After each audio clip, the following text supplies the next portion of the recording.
بسم اللہ الرحمن الرحیم۔ السلام علیکم دوستو، جنگ احد پر لگاتار آپ نے 3 ویڈیو دیکھ لیا ہے۔ اب انشاءاللہ تعالی ہم یہ چوتھی ویڈیو آپ تک پہنچا رہے ہیں۔ تو لاسٹ ویڈیو میں ہم نے سنا تھا کہ حضور رحمت عالم صلی اللہ تعالی علیہ وسلم نے اپنے ایک جانثار صحابی حضرت حارث بن سمہ رضی اللہ عنہ سے ایک چھوٹا سا نیزہ لے کر ابی بن خلف کی گردن پر مارا، جس سے وہ تلملا گیا۔ گردن پر بہت معمولی زخم آیا اور وہ بھاگ نکلا اور اپنی فوج میں جا کر اپنی گردن کے زخم کے بارے میں لوگوں سے اپنی تکلیف اور پریشانی بتانے لگا اور کہنے لگا کہ مجھ سے یہ درد برداشت نہیں ہو رہا۔ اس پر اس کے ساتھیوں نے کہا کہ یہ تو معمولی خراش ہے، تم اس طرح پریشان کیوں ہو؟ اس نے کہا کہ تم لوگ نہیں جانتے کہ ایک مرتبہ مجھ سے محمد صلی اللہ تعالی علیہ وسلم نے کہا تھا کہ میں تم کو قتل کروں گا، اس لیے یہ تو بہرحال زخم ہے۔ میرا تو یقین ہے کہ اگر وہ میرے اوپر تھوک دیتے تو بھی میں سمجھ لیتا کہ میری موت پکی ہے۔ اس کا واقعہ یہ ہے کہ ابی بن خلف نے مکہ میں ایک گھوڑا پالا تھا جس کا نام اس نے عود رکھا تھا۔ وہ روزانہ اس کو چراتا تھا اور لوگوں سے کہتا تھا کہ میں اسی گھوڑے پر سوار ہو کر محمد صلی اللہ تعالی علیہ وسلم کو قتل کروں گا۔ معاذ اللہ، جب حضور صلی اللہ تعالی علیہ وسلم کو اس کی خبر ہوئی تو آپ نے فرمایا انشاءاللہ تعالی میں ابی بن خلف کو قتل کروں گا۔ چنانچہ ابی بن خلف اپنے اسی گھوڑے پر چڑھ کر میدان احد میں آیا تھا جو یہ واقعہ پیش آیا۔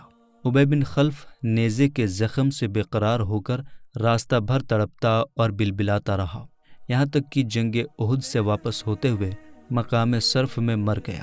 اس طرح ابن کمیہ ملعون، جس نے حضور صلی اللہ تعالی علیہ وسلم کے چہرہ انور پر تلوار چلائی تھی، ایک پہاڑی بکرے کو خداوند قدوس نے اس کے لیے مقرر فرما دیا اور اس نے اس کو سینگ مار مار کر چھلنی بنا ڈالا اور پہاڑ کی اونچائی سے نیچے گرا دیا، جس سے اس کی لاش ٹکڑے ٹکڑے ہو کر زمین پر بکھر گئی۔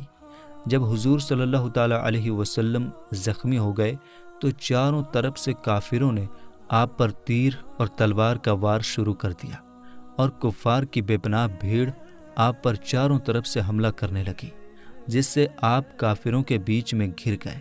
یہ منظر دیکھ کر جانثار صحابہ رضی اللہ تعالی عنہم کا جوش جانثاری سے خون کھولنے لگا اور وہ اپنا سر ہتھیلی پر رکھ کر آپ کو بچانے کے لیے اس جنگ کی آگ میں کود پڑے اور آپ کے ارد گرد ایک حلقہ بنا لیا۔ حضرت ابو دجانہ رضی اللہ تعالی عنہ جھک جھک کر آپ کے لیے ڈھال بن گئے اور چاروں طرف سے جو تلواریں برس رہی تھیں ان کو وہ اپنی پیٹھ پر لیتے رہے اور آپ تک کسی تلوار یا نیزے کی مار کو پہنچنے ہی نہیں دیتے تھے۔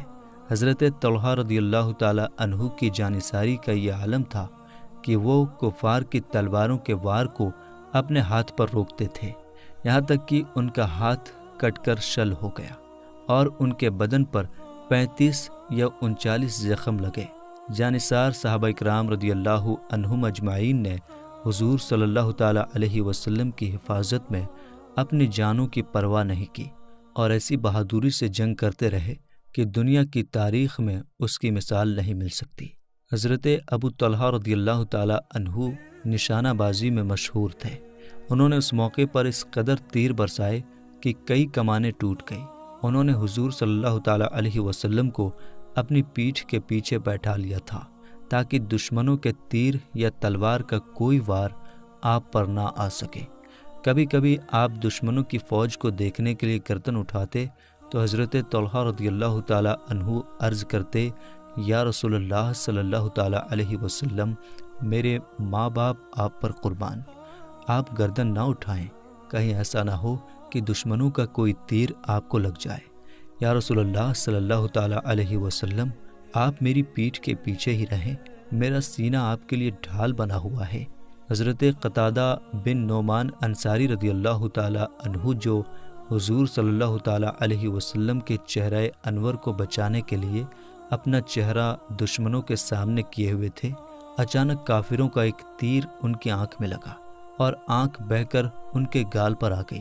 حضور پاک صلی اللہ تعالی علیہ وسلم نے اپنے مبارک ہاتھ سے ان کی آنکھ کو اٹھا کر آنکھ کے حلقہ میں رکھ دیا اور یوں دعا فرمائی کہ یا اللہ قتادہ کی آنکھ بچا لے جس نے تیرے رسول کے چہرے کو بچایا۔ مشہور ہے کہ ان کی وہ آنکھ دوسری آنکھ سے زیادہ روشن اور خوبصورت ہو گئی۔ حضرت سعد بن ابی وقاص رضی اللہ تعالی عنہ بھی تیر اندازی میں بہت ہی کمال رکھتے تھے۔ ماشاء اللہ یہ بھی حضور صلی اللہ تعالی علیہ وسلم کے بچاؤ میں جلدی جلدی تیر چلا رہے تھے، اور حضور انور صلی اللہ تعالی علیہ وسلم خود اپنے مبارک ہاتھ سے تیر اٹھا اٹھا کر ان کو دیتے تھے اور فرماتے تھے کہ اے سعد تیر برساتے جاؤ، تم پر میرے ماں باپ قربان۔ یہاں یہ بات یاد رکھیں کہ جتنے بھی صحابہ اکرام رضوان اللہ علیہم اجمعین تھے وہ سب اللہ کے رسول سے یہ کہا کرتے تھے کہ یا رسول اللہ صلی اللہ تعالی علیہ وسلم میرے ماں باپ آپ پر قربان، یعنی آپ کی محبت کے لیے ہم اپنی ماں اور اپنے باپ کو قربان کر سکتے ہیں۔ لیکن حضرت سعد ابی وقاص رضی اللہ تعالی عنہ وہ خوش نصیب صحابہ ہیں جن سے اللہ کے رسول فرما رہے ہیں اے سعد تم تیر چلاؤ، میرے ماں باپ تم پر قربان۔ ظالم کفار بہت ہی بے دردی کے ساتھ حضور انور صلی اللہ تعالی علیہ وسلم پر تیر برسا رہے تھے، مگر اس وقت بھی زبان مبارک پر یہ دعا تھی جس کا ترجمہ ہے اے اللہ میری قوم کو بخش دے، وہ مجھے نہیں پہچانتی ہے۔ حضور صلی اللہ تعالی علیہ وسلم مبارک دانتوں کے صدمہ اور چہرہ انور کے زخموں سے نڈھال ہو رہے تھے۔ اس حالت میں گڈھوں میں سے ایک گڈھے میں گر پڑے جو ابو عامر فاسق نے جگہ جگہ کھود کر ان کو چھپا دیا تھا تاکہ مسلمان کو معلوم نہ ہو سکے، اور وہ ان گڈھوں کے اندر گر پڑے۔ حضرت علی نے آپ کا مبارک ہاتھ پکڑا اور حضرت طلحہ بن عبید اللہ رضی اللہ تعالی عنہ نے آپ کو اٹھایا۔ حضرت ابو عبیدہ بن زراح رضی اللہ تعالی عنہ نے خود لوہے کی ٹوٹی ہوئی کڑی کا ایک حلقہ جو چہرہ انور میں چھپ گیا تھا اپنے دانتوں سے پکڑ کر اس زور سے کھینچ کر نکالا کہ ان کا ایک دانت ٹوٹ کر زمین پر گر پڑا۔ پھر دوسرا حلقہ جو دانت سے پکڑ کر کھینچا تو دوسرا دانت بھی ٹوٹ گیا۔ چہرہ انور سے جو خون بہا اس کو حضرت ابو سعید خدری رضی اللہ تعالی عنہ کے والد حضرت مالک بن سنان رضی اللہ تعالی عنہ نے عقیدت اور محبت کے جوش میں چوس چوس کر پی لیا اور ایک قطرہ بھی زمین پر گرنے نہیں دیا۔ حضور صلی اللہ تعالی علیہ وسلم نے فرمایا کہ اے مالک بن سنان کیا تو نے میرا خون پی ڈالا؟ انہوں نے عرض کیا جی ہاں یا رسول اللہ صلی اللہ تعالی علیہ وسلم۔ اللہ کے رسول صلی اللہ تعالی علیہ وسلم نے فرمایا کہ جس نے میرا خون پی لیا جہنم کی کیا مجال جو اس کو چھو سکے۔ اس حالت میں رسول اللہ صلی اللہ تعالی علیہ وسلم اپنے جانثاروں کے ساتھ پہاڑی کی اونچائی پر چڑھ گئے جہاں کافروں کے لیے پہنچنا دشوار تھا۔ ابو سفیان نے دیکھ لیا اور فوج لے کر وہ بھی پہاڑ پر چڑھنے لگا، لیکن حضرت عمر رضی اللہ تعالی عنہ اور دوسرے صحابہ نے کافروں پر اس زور سے پتھر برسائے کہ ابو سفیان اس کی تاب نہ لا سکا اور پہاڑ سے اتر گیا۔ حضور صلی اللہ تعالی علیہ وسلم اپنے کچھ صحابہ کے ساتھ پہاڑ کی ایک گھاٹی میں تشریف فرما تھے اور چہرہ انور سے خون بہہ رہا تھا۔ حضرت علی رضی اللہ تعالی عنہ اپنی ڈھال میں پانی بھر بھر کر لا رہے تھے اور فاطمہ زہرا رضی اللہ تعالی عنہا اپنے مبارک ہاتھوں سے خون دھو رہی تھیں، مگر خون بند نہیں ہوتا تھا۔ آخرکار کھجور کی چٹائی کا ایک ٹکڑا جلایا اور اس کی راکھ زخم پر رکھ دی تو خون فوراً ہی تھم گیا۔ ابو سفیان جو کافروں کی فوج کا سردار تھا جنگ کے میدان میں واپس جانے لگا تو ایک پہاڑی پر چڑھ گیا اور زور زور سے پکارا کہ کیا یہاں محمد صلی اللہ تعالی علیہ وسلم ہیں؟ حضور صلی اللہ تعالی علیہ وسلم نے فرمایا کہ تم لوگ اس کا جواب نہ دو۔ پھر اس نے پکارا کہ کیا تم میں ابو بکر ہیں؟ حضور نے فرمایا کہ کوئی کچھ جواب نہ دے۔ پھر اس نے پکارا کیا تم میں عمر ہیں؟ جب ان کا بھی کوئی جواب نہیں ملا تو ابو سفیان گھمنڈ سے کہنے لگا کہ یہ سب مارے گئے، کیونکہ اگر یہ زندہ ہوتے تو میرا جواب ضرور دیتے۔ یہ سن کر حضرت عمر رضی اللہ تعالی عنہ سے رہا نہ گیا اور آپ نے چلا کر کہا اے دشمن خدا تو جھوٹا ہے، ہم سب زندہ ہیں۔ تو ابو سفیان نے اپنی جیت کے گھمنڈ میں یہ نعرہ لگایا اولو حبل اولو حبل، یعنی اے حبل تو بلند ہو جا، اے حبل تو بلند ہو جا۔ حضور صلی اللہ تعالیٰ علیہ وسلم نے صحابہ اکرام سے فرمایا کہ تم لوگ بھی اس کے جواب میں نعرہ لگاؤ۔ لوگوں نے پوچھا کہ ہم کیا کہیں؟ ارشاد فرمایا کہ تم لوگ یہ نعرہ لگاؤ، اللہ اعلیٰ و اجل، یعنی اللہ سب سے بڑھ کر بلند مرتبہ اور بڑا ہے۔ ابو سفیان نے کہا ہمارے لیے عزا بت ہے اور تمہارے لیے کوئی عزا نہیں ہے۔ حضور صلی اللہ تعالیٰ علیہ وسلم نے فرمایا کہ تم لوگ اس کے جواب میں یہ کہو اللہ ہمارا مددگار ہے اور تمہارا کوئی مددگار نہیں۔ ابو سفیان نے بلند آواز میں بڑے فخر کے ساتھ یہ اعلان کیا کہ آج کا دن بدر کے دن کا بدلہ اور جواب ہے۔ لڑائی میں کبھی جیت اور کبھی ہار ہوتی ہے۔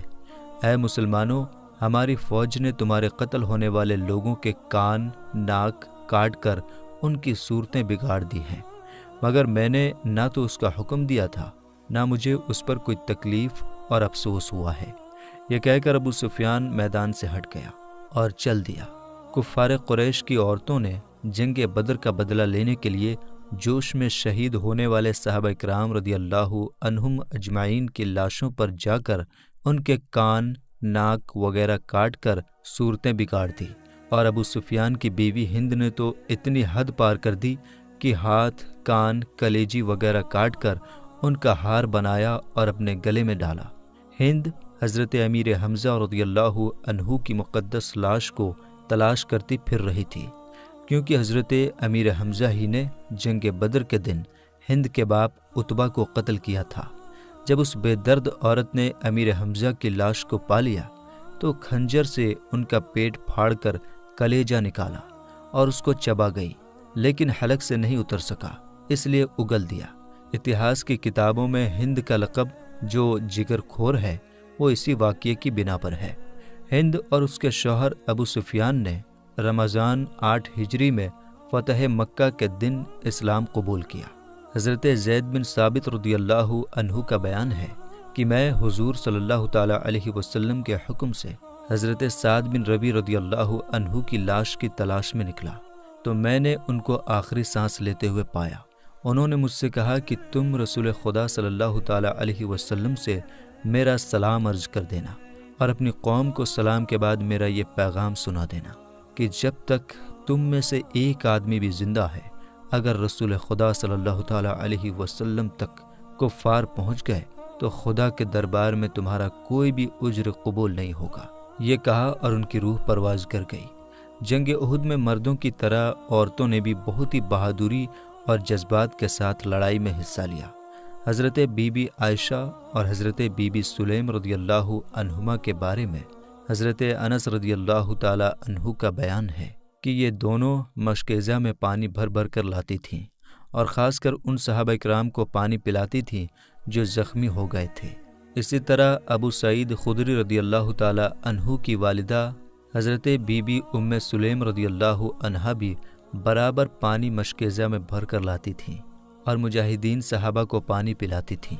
حضرت بی بی ام عمارہ جن کا نام نصیبہ ہے، جنگ احد میں اپنے شوہر حضرت زید بن عاصم اور 2 لڑکے حضرت عمارہ اور حضرت عبداللہ رضی اللہ عنہم کو ساتھ لے کر آئی تھیں۔ پہلے تو یہ جنگ احد میں لڑنے والے مجاہدین صحابہ کو پانی پلاتی رہیں، لیکن جب حضور صلی اللہ تعالیٰ علیہ وسلم پر کفار کا حملہ ہوا اور اس منظر کو انہوں نے دیکھا تو مشکیزہ کو پھینک دیا اور ایک کھنجر لے کر کفار کے مقابلے میں کھڑی ہو گئیں اور کفار کے تیر اور تلوار کے ہر ایک وار کو روکتی رہیں۔ چنانچہ ان کے سر اور گردن پر 13 زخم لگے۔ ابن کمیعہ ملعون نے جب حضور صلی اللہ تعالیٰ علیہ وسلم پر تلوار چلائی تو بی بی ام عمارہ رضی اللہ عنہ نے آگے بڑھ کر اپنے بدن پر روکا، چنانچہ ان کے کاندھے پر بہت گہرا زخم آیا۔ پھر خود بڑھ کر ابن کمیعہ کے کندھے پر زوردار تلوار ماری، لیکن وہ ملعون زرہ پہنے ہوئے تھا، اس لیے وہ بچ گیا۔ زرہ اس لباس کو کہتے ہیں جو اس زمانے میں فوجی پہن لیتے تھے تاکہ کسی وار کا کوئی اثر اس پر نہ ہو سکے۔ حضرت بی بی عمارہ رضی اللہ تعالیٰ عنہا کے لڑکے حضرت عبداللہ رضی اللہ عنہ کہتے ہیں کہ مجھے ایک کافر نے زخمی کر دیا اور میرے زخم سے خون بند نہیں ہوتا تھا میری ماں حضرت ام عمارہ نے فوراً اپنا کپڑا پھاڑ کر زخم کو باندھ دیا اور کہا بیٹا اٹھو، کھڑے ہو جاؤ اور پھر جہاد میں مشغول ہو جاؤ۔ اتفاق سے وہی کافر حضور صلی اللہ تعالیٰ علیہ وسلم کے سامنے آ گیا تو آپ نے فرمایا اے ام عمارہ رضی اللہ عنہا، دیکھ تیرے بیٹے کو زخمی کرنے والا یہی ہے۔ یہ سنتے ہی حضرت بی بی ام عمارہ نے جھپٹ کر اس کافر کی ٹانگ پر تلوار کا ایسا بھرپور ہاتھ مارا کہ وہ کافر گر پڑا اور پھر چل نہ سکا بلکہ سورین کے بل گھسیٹتے ہوئے بھاگا۔ یہ منظر دیکھ کر حضور صلی اللہ تعالیٰ علیہ وسلم ہنس پڑے اور فرمایا کہ اے ام عمارہ رضی اللہ عنہا، تو خدا کا شکر ادا کر کہ اس نے تجھ کو اتنی طاقت اور ہمت عطا فرمائی کہ تو نے خدا کی راہ میں جہاد کیا۔ حضرت بی بی ام عمارہ نے عرض کیا یا رسول اللہ صلی اللہ تعالیٰ علیہ وسلم، دعا فرما دیجیے کہ ہم لوگوں کو جنت میں آپ کی خدمت گزاری کا شرف حاصل ہو جائے۔ اس وقت آپ نے ان کے لیے اور ان کے شوہر اور ان کے بیٹوں کے لیے اس طرح دعا فرمائی کہ اے اللہ ان سب کو جنت میں میرا دوست بنا دے۔ حضرت بی بی عمارہ رضی اللہ عنہا زندگی بھر خلم خلا یہ کہتی رہیں کہ رسول اللہ صلی اللہ تعالیٰ علیہ وسلم کی اس دعا کے بعد دنیا میں بڑی سے بڑی مصیبت بھی مجھ پر آ جائے تو مجھے اس کی کوئی پرواہ نہیں ہے۔ حضور صلی اللہ تعالیٰ علیہ وسلم کی پھوپھی حضرت بی بی صفیہ رضی اللہ تعالیٰ عنہا اپنے بھائی حضرت امیر حمزہ رضی اللہ تعالیٰ عنہ کی لاش کے قریب آئیں تو حضور صلی اللہ تعالیٰ علیہ وسلم نے ان کے بیٹے حضرت زبیر رضی اللہ عنہ کو حکم دیا کہ میری پھوپھی اپنے بھائی کی لاش نہ دیکھنے پائے۔ حضرت بی بی صفیہ رضی اللہ عنہا نے کہا مجھے اپنے بھائی کے بارے میں سب کچھ معلوم ہو چکا ہے، لیکن میں اس کو خدا کی راہ میں کوئی بڑی قربانی نہیں سمجھتی۔ پھر حضور صلی اللہ تعالیٰ علیہ وسلم کی اجازت سے لاش کے قریب گئی اور یہ منظر دیکھا کہ پیارے بھائی کے کان، ناک، آنکھ سب کٹے پھٹے، پیٹ پھٹا، کلیجہ چبایا ہوا پڑا ہے۔ یہ دیکھ کر اس شیر دل خاتون نے انا للہ و انا الیہ راجعون کے علاوہ کچھ بھی نہیں کہا۔ پھر ان کی مغفرت کی دعا مانگتی ہوئی چلی آئیں۔ ایک انصاری عورت جس کا شوہر، باپ، بھائی سبھی اس جنگ میں شہید ہو چکے تھے، تینوں کی شہادت کی خبر باری باری سے لوگوں نے اسے دی، مگر وہ ہر بار یہی پوچھتی رہیں کہ یہ بتاؤ کہ رسول خدا صلی اللہ تعالیٰ علیہ وسلم کیسے ہیں۔ جب لوگوں نے اس کو بتایا کہ الحمدللہ وہ زندہ اور سلامت ہیں تو بے اختیار اس کی زبان سے یہ جملہ نکلا جسے شاعر نے اس انداز میں کہا ہے، تسلی ہے پناہ بے کساں زندہ سلامت ہے، تسلی ہے پناہ بے کساں زندہ سلامت ہے، کوئی پرواہ نہیں سارا جہاں زندہ سلامت ہے۔ اللہ اکبر۔ اس شیر دل عورت کے صبر کا کیا کہنا۔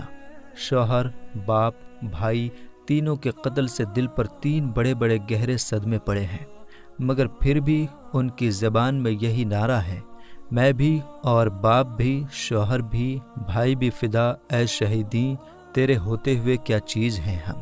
اس جنگ میں 70 صحابہ کرام رضوان اللہ علیہم اجمعین نے شہادت پائی، جن میں 4 مہاجر اور 66 انصار صحابہ تھے، یعنی مدینہ کے رہنے والے تھے۔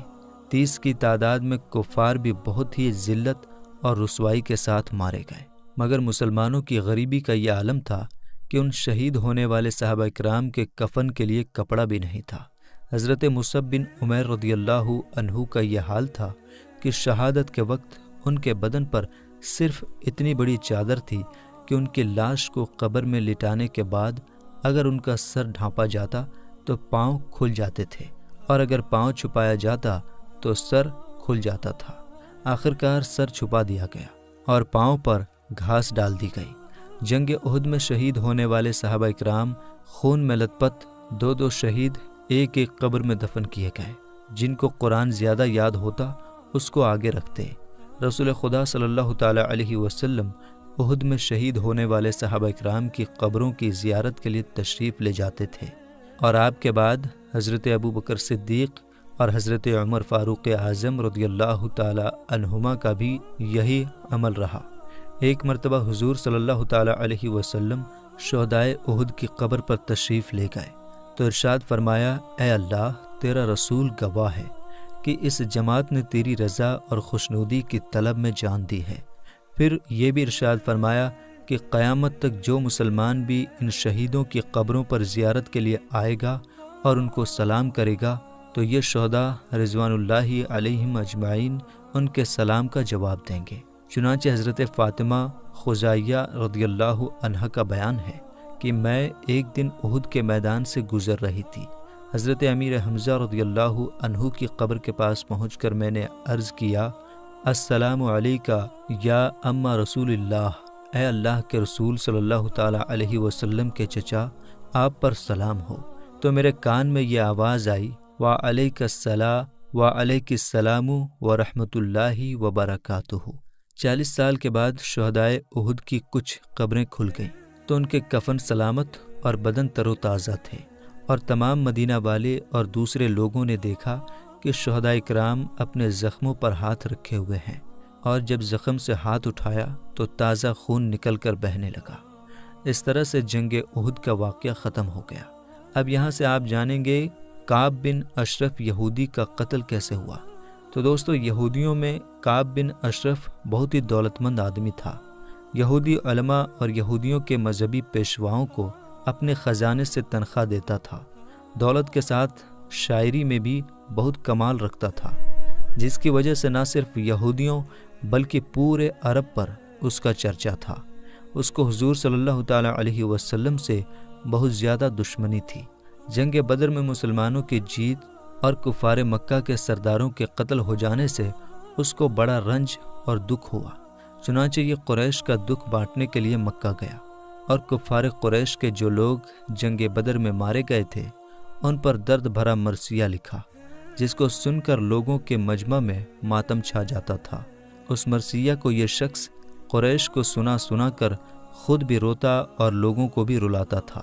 مکہ میں ابو سفیان سے ملا اور اس کو مسلمانوں سے جنگ بدر کا بدلہ لینے پر ابھارا، بلکہ ابو سفیان کو لے کر حرم شریف میں آیا اور کفار مکہ کے ساتھ خود بھی کعبہ کا غلاف پکڑ کر وعدہ کیا کہ مسلمانوں سے بدر کا ضرور بدلہ لیں گے۔ پھر مکہ سے مدینہ لوٹ آیا تو حضور صلی اللہ تعالیٰ علیہ وسلم کی برائی کر کے حضور کی شان اقدس میں طرح طرح کی گستاخیاں اور بے ادبیاں کرنے لگا۔ اسی پر بس نہیں کیا بلکہ آپ کو چپکے سے قتل کر دینے کا ارادہ کیا۔ کعب بن اشرف یہودی کی یہ حرکتیں سراسر اس معاملے کے خلاف تھی جو معاملہ یہودیوں اور مدینہ کے انصار صحابہ کرام کے بیچ ہوا تھا۔ یہ مسلمان اور کفار قریش کی لڑائی میں یہودی کسی کا ساتھ نہیں دیں گے۔ بہت دنوں تک مسلمان برداشت کرتے رہے، مگر جب پیغمبر اسلام صلی اللہ تعالیٰ علیہ وسلم کی مقدس جان کو خطرہ ہوا تو حضرت محمد بن مسلمہ نے حضرت ابو نائلہ، حضرت عباد بن بشر، حضرت حارث بن اوس اور حضرت ابو ابس رضی اللہ عنہم کو ساتھ لیا اور رات میں کعب بن اشرف کے گھر گئے اور ربیع الاول 3 ہجری کو اس کے قلعہ کے پھاٹک پر اس کو قتل کر دیا، اور صبح کو اللہ کے رسول کی بارگاہ میں حاضر ہو کر اس کا سر تاجدار مدینہ صلی اللہ تعالیٰ علیہ وسلم کے قدموں میں ڈال دیا۔ اس قتل کے سلسلے میں حضرت حارث بن اوس رضی اللہ عنہ تلوار کی نوک میں زخمی ہو گئے تھے۔ محمد بن مسلمہ وغیرہ ان کو کندھوں پر اٹھا کر اللہ کے رسول کی بارگاہ میں لائے۔ اللہ کے رسول نے اپنا مبارک تھوک ان کے زخم پر لگا دیا تو اسی وقت وہ مکمل طور پر صحت یاب ہو گئے۔ تو میرے دوستو، فی الحال کی اس ویڈیو میں اتنا ہی، ملیں گے انشاءاللہ تعالیٰ اگلی ویڈیو میں۔ السلام علیکم۔